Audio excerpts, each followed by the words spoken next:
Hello everyone, welcome back to SPR Pythons. I hope you're doing well. Well, we've come to the end of the 2021-2022 season. I had to think about which one that was.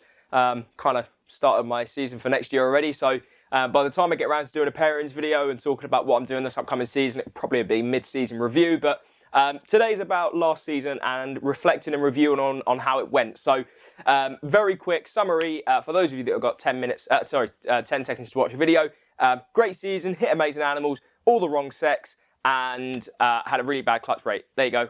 You can now go and get a cup of tea or something. So, and for those of you that do actually want to sort of have a little reflection with me on the season, what we'll go through is, hatch rate, what pairings rate in terms of pairings to ovulation or clutch rate, what we actually hit, the sexes, all of that kind of information, just looking at how the season went, because I felt I wanted to do a video on this. I'm doing a holdback video separate, but I felt like I needed to dive into that a little bit more because quite frankly, this season was so up and down that I just wanted to go into it in a little bit more detail. But first of all, shout out to Lee and Scott for the shirt. I promised them I'd wear it, boys. I finally got around to it.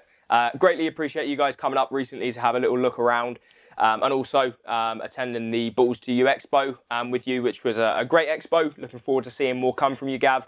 Gav and the team, I should say. I'm well aware that's not a one-man operation. So, appreciate the shirt, lads.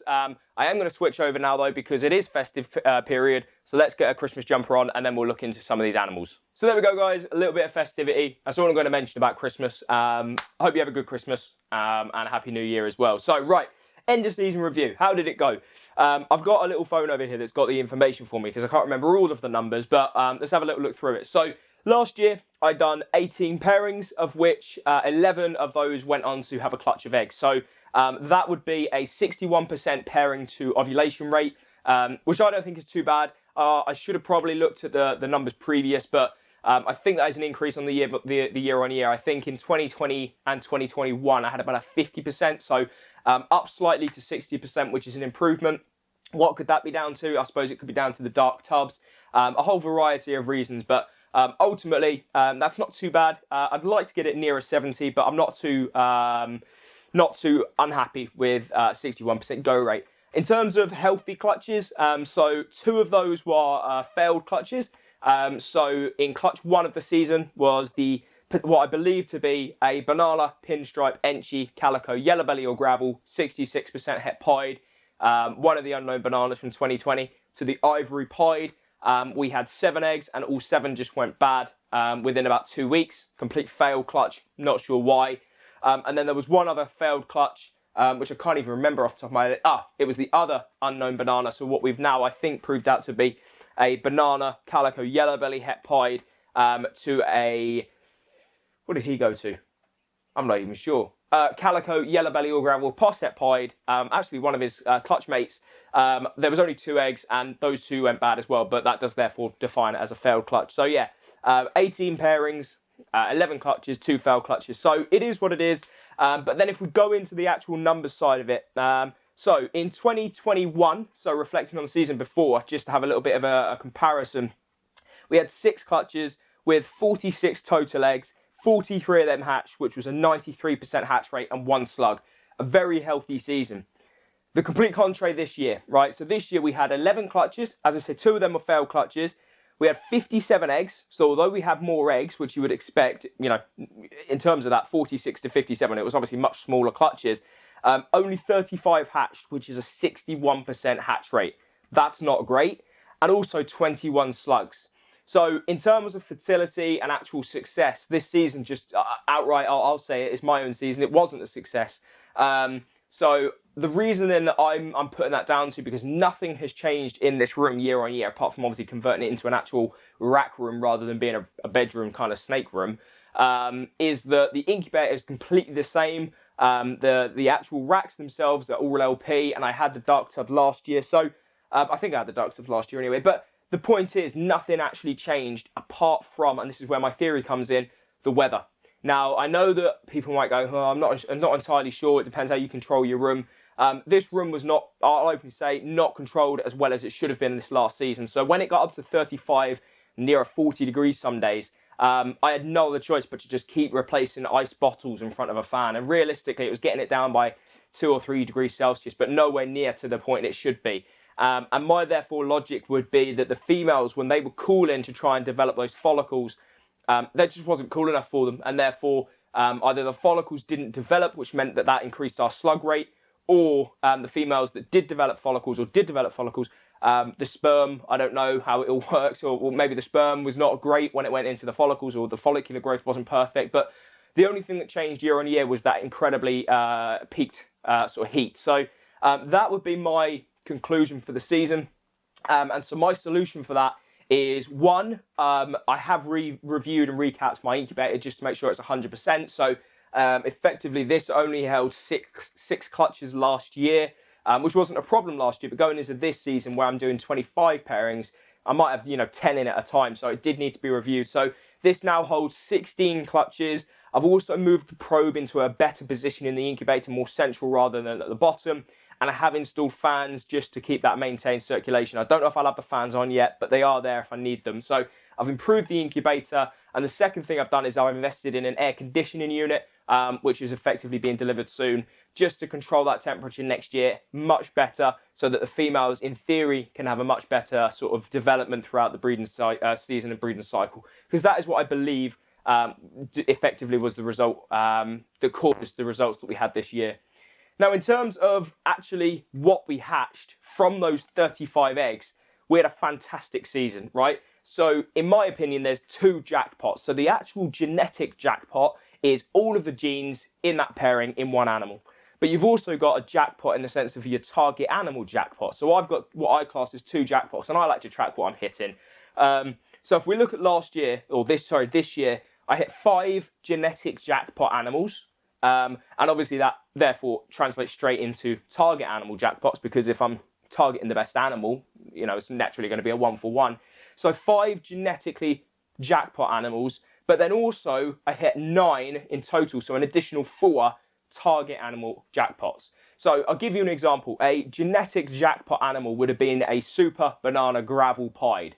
But realistically, I didn't want that, because I didn't want a super banana where everything that comes from that male would be a banana, sorry. So that would be the genetic jackpot, but the target animal jackpot was the banana gravel pied, which we hit, because effectively that obviously alleviates that super banana. So that's a little bit on the difference. And yeah, 5 jackpot animals, genetic jackpots, and 9 target animals. So that is incredible. In terms of actually hitting animals, just smashed it out of the park.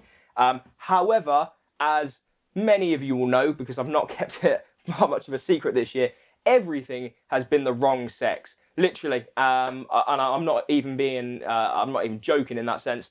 All of the holdbacks have come out the wrong sex. So if we look at the first clutch that actually hatched out, we hit 2 orange dream, yellow belly, Enchi pinstripe, calico, het pied, posset clowns, right? Both males. Now I hit one of those last year. I don't mind keeping one of them, and I'd like to have had a female. That didn't work out. Some other examples, the OD clown pied. I'd like that to have been male. It was female. Not going to complain, but I would have liked it to have been male, because I've got other females. It is what it is. Other examples, the biggest example this year is the Ultramel Pied project. So I hit an Ultramel, 66% het pied, a Enchi OD possible fire Ultramel, 66% het pied, that both have tram lines, and an Orange Dream Ultramel pied. And all 3 of them are males. If they were females, or even 1 or 2 of them, the Ultramel Pied project would have just stepped on by having a visual Ultramel female. And in general, it would have been nice to have. I'm not going to dwell on it because it does actually piss me off. I'm not going to lie. If they'd have been females, the project would have stepped on massively. But it is what it is. So other examples, the Banana Ivory Pied. I was absolutely convinced I had an Ivory Pied that was a possible Enchi and Calico. I thought, brilliant, that's a nice, powerful female. Hemipenes, it's a bloody male, right? Special OD Pied, Posset Clown, fantastic, male. Everything was just the wrong sex. So it is what it is. You can't win them all. But yeah, it has more than frustrating, put it that way. So hit the animals, but not the right sexes. And I suppose the only other sort of notes would be, one point of note for myself this year is that we had our first SPR Pythons to SPR Pythons pairing with a clutch. So effectively, the Orange Dream Yellow Belly Enchi Pin Calico Het Pied Posset Clown from 2021 paired to the pied that I hatched in my first ever clutch. And it was just that, when you look at it, landmarks, milestones, an SPR Python's animal, breeding an SPR Python's animal to make a second generation's SPR Python animal. I was quite proud of that. Now, it was only one egg. In fact, I've got the offspring here. So this is the girl that I'm referring to. So it's an Orange Dream pinstripe pied that is Poss Het Clown. But effectively, that is the first second generation SPR Pythons animal. So I'm quite happy and proud of that. Some other notes is that the females are in fantastic condition going back into this season. I'm just trying to think of an example. So this is one of the girls from last year, an Enchi pinstripe calico yellow belly het pied, which effectively I'm going to try one more time to prove her out, and if not, try and recreate the 5G and Orange Dream combos that I made this year, but this time Poss Het Ultramar instead of Poss Het Clown. But you can see, in perfect condition going back into this new season. And in general, really happy with the conditioning of these animals. And yeah, I just wanted to reiterate on how I breed. So I pair up once a month and I look for one lock and that's it. I only go for one lock on my pairings per month. If they go, they go. If they don't, they don't. And then the males don't go off food when I'm feeding. I'm confident in saying that now because this is the third, possibly the third, definitely at least the second or 2.5 years, where I've now consistently fed my males once a month on a small weaner when they're not breeding. And then in the breeding season, I move that up to a large weaner once every sort of 2 weeks or after every introduction, depending on how many females they're seeing. And that just keeps my males on food because quite frankly, I think it's that logic of I'll take the food when I can get it. And I don't want my males being massive anyway, so it works out absolutely perfectly. And then females, I kind of just feed them, you know, about every 5 or 6 days when I'm breeding them. So that's how I breed. It's not how everyone does it, but it works for me. But I think that's it. The season in review. So overall, hit the animals, didn't hit the animals that I wanted in the sense of the sexes, and just completely bummed out in terms of slugs and infertility. So that was my season. I hope you guys had a great season or had a good season. Let me know how your season went in the comments below. And as I say, I'll get round to doing a 2022-23 pairings video at some point. I mean, this will be going out around Christmas anyway. So by the time I get around to doing that video, it might be January, it might be February, it'll probably be a mid-season review, but maybe I'll even have my first ovulation to talk about. So thank you very much for your support this year, guys. It is greatly appreciated. And I'll see you on the next video. Take care, guys.